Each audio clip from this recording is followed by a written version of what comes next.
Hello travelers and welcome to Super Express. That's my Can I secret, be guys. your superhero? I'm always in.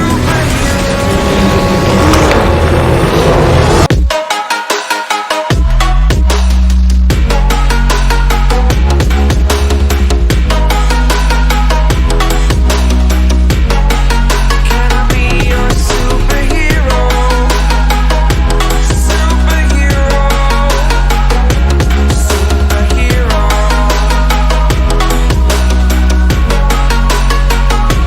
Superhero. James Gunn को DCU projects announce करे 1 साल से भी ज्यादा time हो चुका है, लेकिन अभी भी हमें कुछ बहुत ज्यादा पता नहीं है। डीसीयू के 10-12 प्रोजेक्ट्स अनाउंस करते टाइम जेम्स गन ने बोला था कि चैप्टर 1 गोड्स एंड मॉन्स्टर्स के कुछ ही प्रोजेक्ट्स हैं और बाकी प्रोजेक्ट्स धीरे धीरे टाइम के साथ अनाउंस करे जाएंगे। लेकिन अभी तक तो और कोई नया प्रोजेक्ट अनाउंस नहीं हुआ है। लेकिन जो प्रोजेक्ट्स अनाउंस हो चुके हैं उनके बेसिस पर हम डीसीयू का रोड मैप तो समझ ही सकते हैं। तो चलिए फिर समझ लेते हैं, वो भी लेवल 0 से एंड तक। वीडियो के एंड में एक अमेजिंग फैक्ट, तो इस वीडियो को एंड तक जरूर देखें। डीसी कैरेक्टर्स पर शुरू में इंडिविजुअल मूवीज ही बनती थी और उन्हीं मूवीज के सीक्वल बनते, जैसे क्रिस्टोफर रिव की सुपरमैन मूवीज, माइकल कीटन की बैटमैन मूवीज, क्रिश्चियन बेल की बैटमैन मूवीज। इनके अलावा और भी कुछ इंडिविजुअल कैरेक्टर मूवीज बनी थी। वहीं डीसी का टीवी यूनिवर्स भी काफी पुराना है, जिसे एरोवर्स बोला जाता है। फिर शुरुआत हुई एक इंटरकनेक्टेड यूनिवर्स की, जिसे बोला गया DCEU। पर बहुत टाइम से गिरते पड़ते चल रहा DCU आखिरकार 2023 के एंड में डिसकंटिन्यू हो गया और अब जेम्स गन लीड करेंगे नया DC यूनिवर्स, जिसके अंडर लाइव एक्शन और एनिमेटेड दोनों फॉर्म में मूवीज और सीरीज आएगी और सब प्रोजेक्ट्स इंटरकनेक्टेड होंगे। तो अगर आप DC में इंटरेस्टेड हैं, DC को फॉलो करना चाहते हैं, तो आज के बाद DC के जो भी प्रोजेक्ट्स आए आप वो टाइम से देखते रहना। DCU की शुरुआत होगी इस साल के एंड में रिलीज हो रही एनिमेटेड सीरीज क्रिएचर कमांडोज से। फिर आएगी DCU की पहली मूवी सुपरमैन, जिसके बाद DCU के अंडर कई प्रोजेक्ट्स आएंगे। लेकिन DCU का कोई भी प्रोजेक्ट देखते टाइम आज से पहले आए किसी भी DC प्रोजेक्ट को ना याद रखना, ना उनसे कोई कनेक्शन बिठाने की कोशिश करना। जैसे DCU के अंडर पीस मेकर की सीरीज आएगी, जिसमें जॉन सीना पीस मेकर का रोल करेंगे। लेकिन पीस मेकर का एक सीजन तो ऑलरेडी आ चुका है, पर वो तो 2022 में आया था, तो उसे भी आज के पहले आए हर DC प्रोजेक्ट के साथ भूल जाओ। तो फिलहाल अभी के लिए इतना समझ लो कि आज के बाद जो DC प्रोजेक्ट्स आएंगे सिर्फ उन्हें ही DCU का पार्ट माने। आज के पहले वाले प्रोजेक्ट्स का कुछ रेलेवेंस फ्यूचर में अगर होगा तो वो भी देख लेना, लेकिन एक बार उन्हें इग्नोर करो। वहीं मैट रिव्स के बैटमैन प्रोजेक्ट्स, कीनू रीव्स के कॉन्स्टेंटाइन प्रोजेक्ट्स और टॉड फिलिप्स के जोकर प्रोजेक्ट्स को अलग से इंडिविजुअली एंजॉय करो, क्योंकि वो एल्सवर्ल्ड स्टोरीज है। तो अब जब हमने समझ लिया है कि DCU क्या है, तो DCU कैसा होगा और हमें क्या क्या देखने मिलेगा, वो भी डिस्कस कर लेते हैं। DCU के अंडर हमें लाइव एक्शन मूवीज और सीरीज के साथ ही एनिमेटेड मूवीज और सीरीज भी देखने मिलेगी, जहां एनिमेटेड मूवीज भी थिएटर रिलीज के लेवल पर प्रोड्यूस की जाएगी। DCU चैप्टर्स में कैटेगराइज किया जाएगा, जहां हर चैप्टर में डिफरेंट प्रोजेक्ट्स देखने मिलेंगे और एंड में एक बड़ा इवेंट होगा, जहां बहुत से हीरोज एक कॉमन थ्रेड के अगेंस्ट डील करेंगे। DCU का चैप्टर 1 होगा गॉड्स एंड मॉन्स्टर्स, जहां हमें मॉन्स्टर्स और गॉड लेवल पावर वाले कैरेक्टर्स पर बेस्ड प्रोजेक्ट्स ज़्यादा दिखेंगे। DCU के चैप्टर 1 गॉड्स एंड मॉन्स्टर्स के अंडर कई प्रोजेक्ट्स आएंगे, जिनमें से कुछ प्रोजेक्ट्स होंगे creature commandos animated series, Superman movie, Waller series, peacemaker series, Lenten core series, authority movie, paradise lost series, brave and the Bold movie, Booster Gold series, Supergirl Woman of Tomorrow movie, Swamp Thing movie और Teen Titans का एक project. Creature Commandos एक animated series होगी जो कि दिसंबर 2024 में release होगी। एनिमेटेड प्रोजेक्ट्स में कैरेक्टर्स को वॉइस देने वाले एक्टर ही उन कैरेक्टर्स को लाइव एक्शन में प्ले करेंगे। क्रिएचर कमांडोज 7 एपिसोड्स की सीरीज होगी। इस सीरीज में हमें सर्सी भी देखने मिलेगी, जो कि वंडर वुमेन की विलन है, और सीरीज के एंड में वंडर वुमेन का केमियो या रेफरेंस भी देखने मिल सकता है। सुपरमैन मूवी को इनिशियली सुपरमैन लेगेसी टाइटल मिला था, पर जेम्स गन ने इस मूवी पर काम करते हुए इसे सिर्फ सुपरमैन बुलाने का फैसला किया। सुपरमैन मूवी में हमें सुपरमैन की ओरिजिन नहीं दिखेगी, बल्कि सुपरमैन की एज 33 इयर्स होगी और पूरा वर्ल्ड 9 साल से सुपरमैन को जानता है और Superman as Clark Kent Daily Planet में जॉब भी करता है। लोइस को ऑलरेडी पता होगा कि सुपरमैन ही क्लार्क केंट है। सुपरमैन डीसीयू का पार्ट है, जहां ऑफ कोर्स और सुपर बींग्स ऑलरेडी एग्जिस्ट करते हैं, जिनमें से कुछ हमें मूवी में भी दिखेंगे। सुपरमैन मूवी में हमें कई कैरेक्टर्स दिखेंगे, जैसे David Corenswet as Superman, Rachel Brosnahan as Lois Lane, Nicholas Hoult as Lex Luthor, Skyler Gisondo as Jimmy Olsen, Isabela Merced as Hawkgirl, Edi Gathegi as Mister Terrific, Nathan Fillion as Guy Gardner's Green Lantern, Anthony Carrigan as Metamorpho, María Gabriela as the engineer. इसके साथ ही हमें Sean Gunn Maxwell Lord के role में भी दिखेंगे। Milly Alcock भी Supergirl के रोल में अपीयर हो सकती है। क्रिप्टो द सुपर डॉग भी कंफर्म्ड है और सुपरमैन हमें जुलाई 2025 में बड़ी स्क्रीन पर दिखेगा। सुपरमैन मूवी को लेके जेम्स गन पर फैंस की उम्मीदों का बहुत प्रेशर है।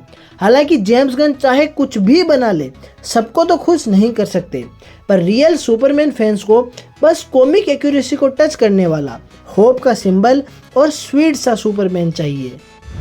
वॉलर सीरीज बेस्ड होगी एमेंडा वॉलर पर, जहां ये सीरीज फोकस करेगी चेकमेट नाम की ऑर्गेनाइजेशन पर, जिसे टेक ओवर करेगी एमेंडा वॉलर।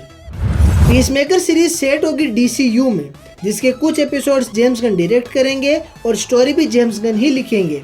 पिछला सीजन पुराने यूनिवर्स में छोड़ आओ और इस न्यू सीजन को न्यू यूनिवर्स का पार्ट मानो। सुपरगर्ल वुमेन ऑफ टुमारो को एक बिग साइंस फिक्शन एपिक बनाने का प्लान है। मिली एल्कोक हमें सुपर गर्ल के रोल में दिखेगी, जहां हमें सुपर गर्ल की बैक स्टोरी दिखेगी।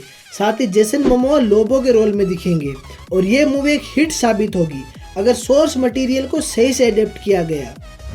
ट्रेडिशनल सुपर हीरो प्रोजेक्ट से कुछ अलग बनाने के लिए अथॉरिटी एक अच्छी चॉइस है। अथॉरिटी का मानना है कि दुनिया बहुत खराब हो चुकी है और इसे प्यार से तो ठीक नहीं कर सकते, तो अब सब हमें अपने हाथ में लेना होगा। इस मूवी में सुपरमैन का केमियो हो सकता है या फ्यूचर में जाके ये मूवी सुपरमैन से कनेक्ट हो सकती है। डीसीयू के हॉरर और मिस्टिकल साइड को एक्सप्लोर करेगी द स्वॉम्प थिंग मूवी। इस मूवी को डायरेक्ट करेंगे जाने माने डायरेक्टर जेम्स मैनगोल्ड। तो हाँ, इस मूवी से अच्छा होने की उम्मीद तो रख सकते हैं। साथ ही ये मूवी आर रेटेड भी होगी। पैराडाइज लॉस्ट बेस्ड होगी अमेजोन वॉरियर्स के आइलैंड थेमेस्केरा के पास्ट पर, जिस टाइम डायना या तो बच्ची होगी या ये स्टोरी और पहले की होगी। इस सीरीज में हमें थेमेस्केरा की पॉलिटिक्स भी देखने मिलेगी, साथ ही गॉड्स भी दिखेंगे। I will bathe in your fear. Daughters of Themyscira, show him your fear! Green lantern series में फीचर होंगे हेल जॉर्डन और जॉन स्टीवर्ट के ग्रीन लैंटर्न। साथ ही सुपरमैन मूवी में दिखने के बाद गाय गार्डनर भी रिटर्न करेगा। साथ ही और भी कई लैंटर्न्स दिखेंगे। छोटी मोटी मिस्ट्रीज को सोल्व करते बड़ी मिस्ट्री भी सोल्व होगी कि कोई आ रहा है, बहुत बड़ा खतरा आ रहा है। बूस्टर गोल्ड सीरीज काफ़ी यूनिक सीरीज होने वाली है अगर इसे सही से एग्जीक्यूट किया जाए। इस सीरीज में हमें टेड कोड का ब्लू बीटल भी दिख सकता है। Brave and the Bold movie हमें इंट्रोड्यूस करेगी डीसीयू के बैटमैन से, जहां बैटमैन के साथ हमें दिखेगा रॉबिन। मूवी में ब्रूस वेन को बैटमैन बने 10 साल ऑलरेडी हो चुके हैं। बैटमैन भी सुपरमैन के बराबर एज का यानी 33 इयर्स का होगा। डिक ग्रेसन 12 से 16 की एज में रॉबिन था और अब वो नाइटविंग है 19 इयर्स की एज में और टीन टाइटंस का लीडर भी है। फिर जेसन टॉड 15 साल की एज में रॉबिन बना और 16 की एज में जोकर ने उसे मार दिया, जहां हमें पता है कि वो रेड हुड के नाम से रिटर्न करेगा। फिर टिम ड्रेक रॉबिन बना और कुछ टाइम बाद वो रेड रॉबिन नाम से काम करने लगा। तो मूवी जहां से स्टार्ट होगी वहां कोई रॉबिन नहीं होगा और यही एंट्री होगी डेमियन वेन की, जो कि ब्रूस वेन और तालिया अल गुल का बेटा है, जिसे तालिया ने कंसीव किया था जब ब्रूस वेन रास अल गुल की लीग ऑफ असेसिन्स के अंडर ट्रेन कर रहा था। ब्रेव एंड द बोल्ड की story Batman and robin animated movie से मिलती जुलती होगी, तो आप वो मूवी चेकआउट कर सकते हैं। मैं तो कहूँगा डीसी एनिमेटेड मूवी यूनिवर्स पूरा देख लो, मस्त है और आप डीसीयू के लिए रेडी भी हो जाओगे।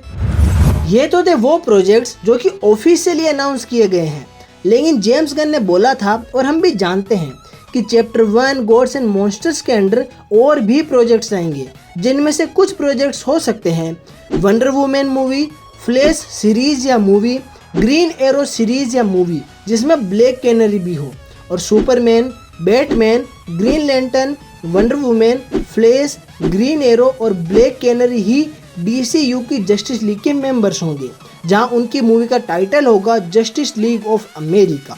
वहीं हमें जटाना पर भी एक प्रोजेक्ट देखने मिल सकता है, जिसमें एट्रिगन द डीमन और डेडमैन भी अपीयर हो सकते हैं, और Batman, Constantine, swarm thing, Jatana, एट्रिगन और डेडमैन होंगे जस्टिस लीग डार्क के मेंबर्स। और हर चैप्टर में एटलीस्ट एक बड़ी टीम अप मूवी का होना बनता है, जहां पूरे DCU की पहली team up movie justice league of America होगी। पर फ्यूचर में जल्द ही हमें जस्टिस लीग डार्क भी देखने मिलेगी, तो उसके कैरेक्टर्स को ऐसे चैप्टर में इंट्रोड्यूस करना काफ़ी सेंस बनाएगा, जिसका टाइटल है गॉड्स एंड मॉन्स्टर्स। तो DC प्रोजेक्ट्स को हम यूनिवर्स के अकॉर्डिंग डिवाइड कर सकते हैं। मैट्रिव्स का बैटमैन यूनिवर्स एकदम अलग यूनिवर्स है, टॉड फिलिप्स का जोकर यूनिवर्स एकदम अलग यूनिवर्स है, DC का TV यूनिवर्स एरोवर्स अलग यूनिवर्स है, DCEU अलग यूनिवर्स है, और DCU एकदम अलग यूनिवर्स होगा, जो कि काफ़ी वास्ट और इंटरकनेक्टेड होगा। तो ये थी हमारी कोशिश DCU chapter 1 gods and monsters का पूरा फ्यूचर समझने की। अगर हमने कुछ मिस कर दिया हो तो हमें कमेंट्स में और इंस्टाग्राम पर जरूर बताएं, और उससे पहले इस वीडियो को लाइक और शेयर करें, और सुपर एक्सप्रेस को सब्सक्राइब कर बेल आइकन दबाएं, और हिस्सा बनिए इस जर्नी टू डिफरेंट रियलिटी का। अब आपके लिए एक अमेजिंग फैक्ट। जोकर को इनिशियली एक थ्रो अवे कैरेक्टर की तरह बनाया गया था, लेकिन फैंस को जोकर इतना पसंद आया कि जोकर को परमानेंट कैरेक्टर बना दिया गया। ऐसा ही फिर कुछ टाइम बाद हार्ली क्विन के साथ हुआ, जहां हार्ली क्विन को भी पहले एक थ्रो अवे कैरेक्टर की तरह बनाया गया था, लेकिन हार्ली क्विन भी फैंस को इतनी पसंद आई कि उसे परमानेंट कर दिया गया।